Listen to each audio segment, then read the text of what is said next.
Welcome back to the GSL Code S. We had a pretty awesome group this afternoon. A lot of one-sided games, but I think this group that we have tonight, 4 awesome players, 2 Terrans, a Protoss, and a Zerg, is going to be a little bit more intense, a lot closer. Yeah, it actually should be. Like, we have a lot of really good games coming up. In the earlier group, there were a couple of really exciting matches, but on the other hand, we had, for example, the best who couldn't really leave a stamp on that on those matches. It was like, I don't know. He made no impression on anybody. He had a tough time there. Didn't even win a map and got dropped to Code B immediately. But right now we have a whole different ball game because we have 4 very strong players. We have the 2 Terran players here, Reality and Hack, and of course for Protoss, Sora is going to make an appearance here, whereas DRG is the only Zerg player in our group. Yeah, DRG the only Zerg, and going to find out how well he can do today because he's been kind of one of the most inconsistent pro gamers of all time. And by inconsistent, I mean inconsistent, because inconsistent isn't a word. But he's really inconsistent right now, and he has either a really good day or a really terrible day. There's not much in between for him. Yeah, he really has to... Well, he's playing in the second game today, so he will have to face Hack first. Our first game is going to be a Terran versus Protoss, with Sora making an appearance against Reality. And we have 2 Terran players, so we could see 2 additional Terran players advance to Code S, but they will have a tough time here because so far a lot of people think that it's actually going to be DRG and Sora who are going to advance today, and that would make up for another Protoss and of course a Zerg player here. So it's going to be a very interesting group, a very close group, as you already said. Everyone in there has the ability to get out of the group and advance to Code S. I don't think that we have anyone in here who will become the punching bag of the group, which we've seen, the best become earlier. Yeah. But yeah, time will tell. Yeah, time will tell. When I look at this group, I don't see somebody who's going 4th place.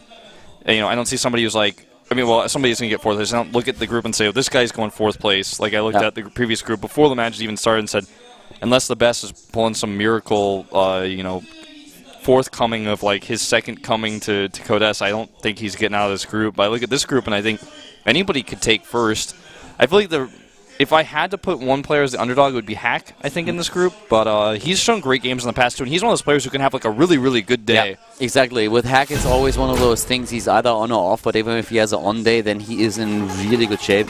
Here you can see that we had our stats going to Code S right away with a 2-0 versus the best, and then a victory over Supernova, who showed us a lot of mech game today. And Supernova in the last series against Coco was also able to make mech work once again and advanced. Yep.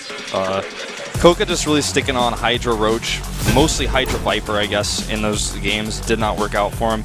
Our current group we talked about already, Reality, Sora, Hack, Dongregu, and even though Hack's the underdog slightly, I feel, he's had like some crazy up and down groups where you'll get somebody like, oh my god, what is happening? Hack is on fire today.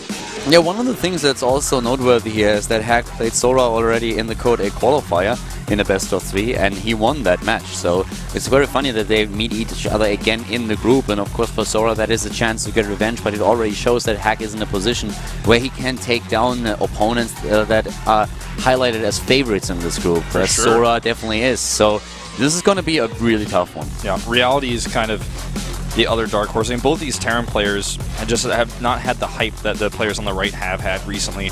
Sora, just his performance in Pro League WCS, also in WCG, I should say, where he got to the finals, ended up losing to Sulky. DRG seems to be back in form after his match in Code S. Everyone was saying, wow, he must be back. And he did okay in Pro League too. We'll see. Yeah, there are 2 players already. Sora fixing his hair. Yeah, to the left we have Reality, to the right we have Sora. A little bit of an early call here by our game announcer. It wasn't incorrect though. That wasn't incorrect, it was absolutely right. So the answer is going to be map number 1 here. And it's going to be a very interesting day. A lot of people expect Sora to crush through this group.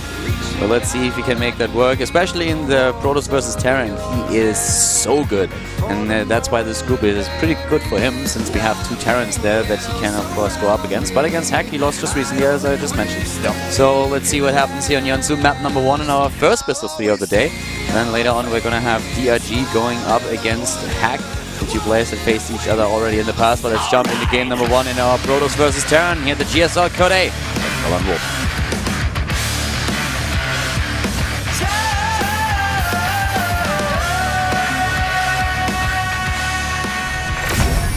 Reality versus Sora. Starting to the bottom left of Yonso, first map in the best of 3 here. We have Reality for Samsung Galaxy. The Terran player in blue, going up against the Protoss player today. Losing recently in Pro League and WCS Code S Season 3 in 2013 against Protoss players. Today he's facing a very strong Protoss opponent. To the top right we have Sora, starting in pink here. And the CJ Entus player is an absolute beast in Protoss versus Terran. He played 21 maps and he won 17 of them in Heart of the Swarm. And funny as it is, he has an 80% win ratio, not only in map score but also in match score. And the 2 matches, the 2 best-offs that he lost were just recently. Once against Bravo and once against Hack. Hack, an opponent that he will maybe have to face today too, since he's in the same group. But it's going to be very interesting to see if the 2 recent losses against Terrans are indicative for his current shape in the matchup, or if the history where he has proven to be a very, very strong Protoss versus Terran player is going to come true and he will crush through his Terran opponents today. So we're going to wait and find out. The question for me is, and I think the question for a lot of people watching right now, the big question is, will we see Blink or not? As a rush tech or as a tech later on in the game? Because we'll probably see it no matter what in this game, but it's, on this map, one of the most popular builds. Yeah. And it's very dangerous because you don't know as a Terran player when you scout that Twilight Council, when you see that, at that moment, you panic because if you do not commit to a defense and the Protoss commits to an attack, you will lose. And if you commit to a defense and the Protoss does not commit to an attack, you might get behind because of the Protoss player's ability to transition into better techs and a better economy. That's definitely so true. This is one of the big problems that currently Terrans have in this matchup, that scouting for them is really everything. You need to know, does your opponent go into a Blink build, which is so common not only on Yonsu but also on Heavy Rain. And then when you identify that there is indeed a Twilight Council and the Blink upgrade, you always have this weird feeling where you know, okay, what is he going to do? Is he really going to commit? Is he not going to commit? So you always need to have that second scout the information to see, is there a follow-up behind it, yes or no? And right now we have Sora with the expansion. Reality was actually very close to blocking it with the SCV, but didn't spot the probe right away. Yeah, that was smart by Sora. He kept it hidden. Therefore the Nexus already been built, and of course Reality follows this up with a command center on his own back at home. So interesting to me that Sora spawns as pink. I don't see that all too often. I don't think he has a pink mouse. No, that's was party until he gave that to you. Yeah, we have a few more players actually that have a pink mouse these days. The same Zoe mouse that he used. Yeah, I've seen it in Pro League as well as GSL. So here comes the Reaper. He really wants to see the tech, but there's no tech shown here. And he's gonna get a probe and maybe just get out like that. I think he's probably got like 12 hit points left. Will escape. Yep. Wow, look at that! I was dead on. See, I can do math.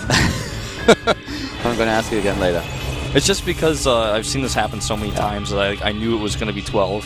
This is because this matchup is the same almost every time on this map, and now we have the Twilight Council again, as you would expect. Yep, Twilight Council build as you would expect on Yonsu. It's a build that we have seen countless of times here. So now the big question is, will Sora commit this full on? Is he going to go for a very aggressive all-in here and trying to take Reality down right from the get-go, or will he just fake it and try to expand again, or just get his tech up, get his economy up, or his opponent plays a bit too defensive? That is the distinction that Reality has to make now as well. He has to really put a lot of effort into scouting. And first of all, that mothership core here, unknown by the Marines, but now it's actually being put in a very tight spot and he's will go down. Recall. Recall or go down one of the two. Is he going? Wow, he might get away, yeah. But still, he's lost a lot of hit points. I would have actually even almost favored a recall here. I thought he would save die. The health. I really thought he would die there, but Marines and the pathing worked well for Sora. He escapes with that. Got a lot of scouting done as well. Ooh, and there's a Dark Shrine instead of Blink. Interesting. Well, reaching for the Twilight one way or another. And we'll see what the response is here for Reality. He actually makes Hellions now. Something we didn't really pick up on just now, until just now, where he's gonna go ahead and drop these, I guess, with a bit of Marine support. There's the Widowmine, and here comes the drop. And the Hellions maybe just used to go into the natural at the same time, but he actually keeps them at home. Yeah, I was wondering if he was going to maybe make 4, and then the second medevac would pick them up, but he hasn't started a second medevac, so I guess he's just going to leave those, which is a little bit odd. Yeah, the problem with the second medevac is just it delays their drop this much, but with the Hellions that he has, okay, he waits for 4 Hellions and then he moves out with them. So now he's just trying to sneak into the, I guess, into the natural while he occupies the opponent in the main base and tries to draw the defenders into the main. Hellions on the way, and that timing could work out really well for him. Currently at the Xel'Naga Watchtower, moves away from the probe. Here comes the drop in the main base. At the same time, the Hellions about to enter the natural. Yep, that Widowmine wants to kill an SCV, or rather a Stalker if he can, and he will get one, damaging the shields of the other 2. Nice, well done. But the Hellions are the big story right now because they take down a lot of harvesters. 17 probes. Oh my god, 21! Yeah, 22! reality, man. This is a game changer. Wow, reality. But the crushes DTs, the economy. The DTs come in. There's no turrets. And there doesn't have scans. No energy. He just no scanned energy. to go into the main base, and now he's in a big problem here. So both players taking massive losses early on. No eBay either, as far as I can tell. So he's gonna have to like run away, keep his Marines surviving in a bunker. He could have actually killed that eBay that's building right now, or slowed it down. So many harvesters going down here. Wow, that is a lot of damage done. He can take down the add-ons. He might be able to cancel Stim here. Yeah, he's actually going for it in the main base. We'll show that in a second, but he's definitely going for it. 10 harvesters. Here comes the first scan. The second one needs to save the main base, and there goes Stim. No repair on it. If you repair it, he would have lost too many harvesters. Oh, don't walk into that. That was... Okay, he still needs another scan for that. But we have another DT in the main base as far as I can tell. I think there's still one over there. Yeah, there is. And to the top right, also a bit of aggression going on still with that medevac. That Turret DT goes down, turret is there. Nice block there. Wow. Kills the Hellion that's passing by. So right now we have 27 workers killed against 12. Yeah, still a much better position for reality economy-wise. Yeah, 31 and 32 SCVs against 36.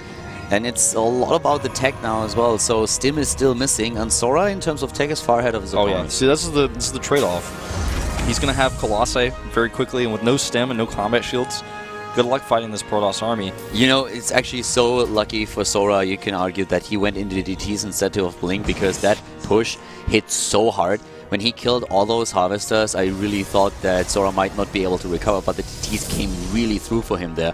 Not only cancelling Stim out, but making sure that a lot of mining time was lost, killing SCVs too.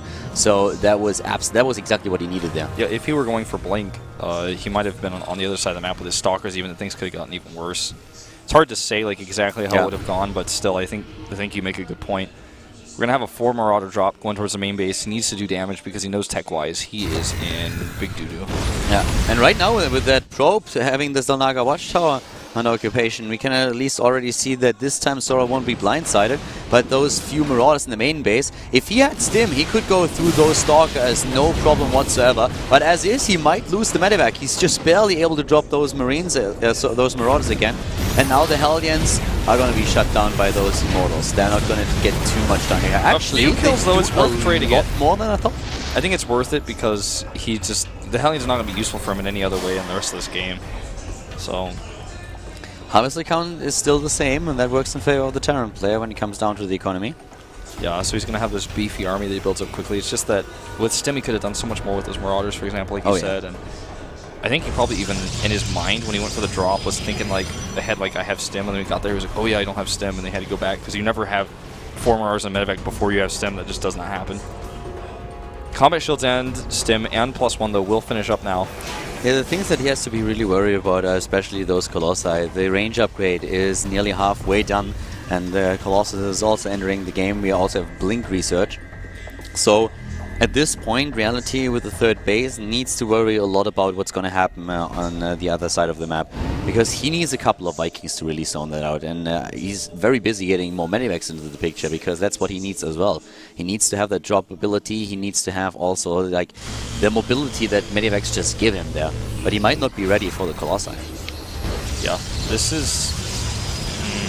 he wants to do damage, but the idea of pushing out like this, I think, is more about if there's an opportunity to do damage, go for it. But mostly just keep the Protoss off my back while I take this 3rd command center, because I know if the Protoss is out attacking me while I'm trying to take this 3rd base with Colossus range much faster, he's going to destroy me. So I have to just come around like a bunch of mosquitoes, basically, and harass him. This is the first time that he sees the Colossi. And, well, he's already on the run as we speak, and he's losing a couple of Marines there, but at the same time, the Immortal is doing damage on the ground, taking down a few of the Marauders. Could target better, and that's exactly what Sora does now, loses it after all. And another set of Marauders is running in and trying to get close enough to the Colossus to take it down. Stim is done, and he gets one of them close, but not quite. Yep, close but no cigar. Found out that comes from prizes of cigars at a carnival. Oh, wow. That's goodbye, all your Marauders. He's going to get this medevac, too. He's not, Reality doesn't even try to save it. He's like, no, it's not even worth it. Not even worth my APM. Puts Sora far, far ahead in the game. He's behind in Harvesters. But that will change. The Harvester, the army supply is just incredible, and especially the tech itself. He actually stopped making Harvesters for a while because he was concerned about this type of attack. You know, with the medevac count that we currently see for Reality, he can't even afford to go straight into Vikings. He needs more medevacs. So there will not be any anti-air for a long, long time in the game for Reality. Yeah, this is, well,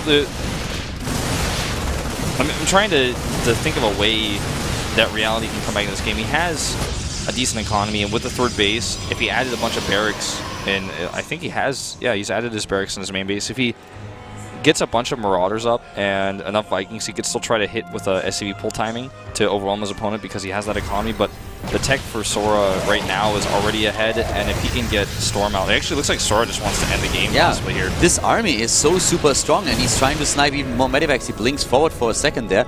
But as soon as that third Colossus joins the army, I'm not quite sure what he can do there. If he somehow survives here, that might be his way back into this game, but I don't...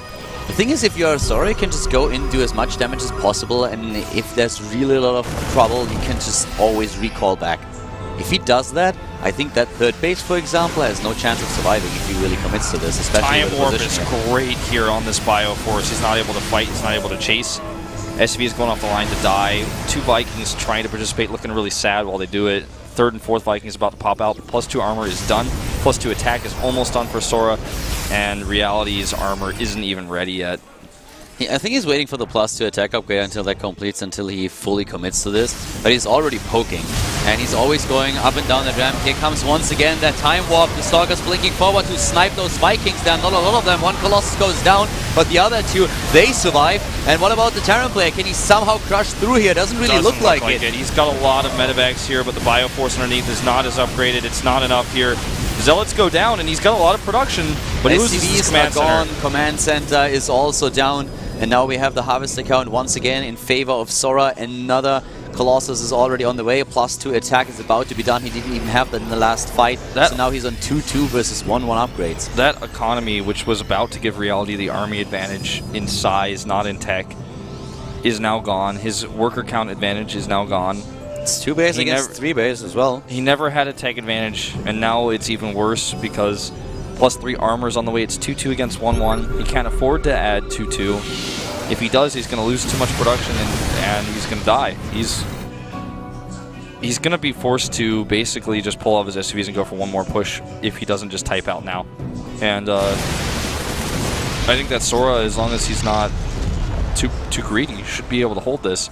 And if Reality doesn't attack, he's just going to basically be accepting defeat. Yeah. Time is working in favor of Sora. He has 3 bases against 2. He has the better economy, the better upgrades. That will only increase and improve for him over the course of the next few minutes if Reality doesn't do anything about it. So the only chance that the Terran player has is to do some damage now. Yeah. Where he's already behind. He's pulling his SCVs. He has to. And some of them being pulled even a bit later. There they are. He's going to try to end the game now. Yeah, that's not the pain train, that's the desperation train right there. This is not even painful.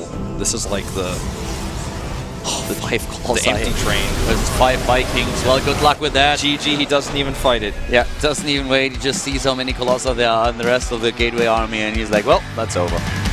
GG, Sora takes game number 1. Shaken. His hand is shaking. It was a tough fought win, but it was those DTs that got him back into the game. If Reality had turrets up, would have been a totally different story. He did so much damage with those Hellions.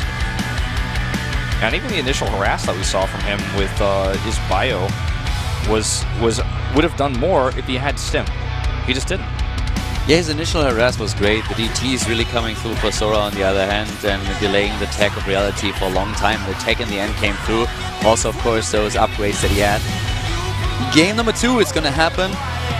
And it is the map choice of reality. We're going into game number 2 in just a few seconds here. And let's see what reality chose as his map. Stateless, I feel. Maybe Heavy Rain. Heavy Rain against, I don't know. Yeah.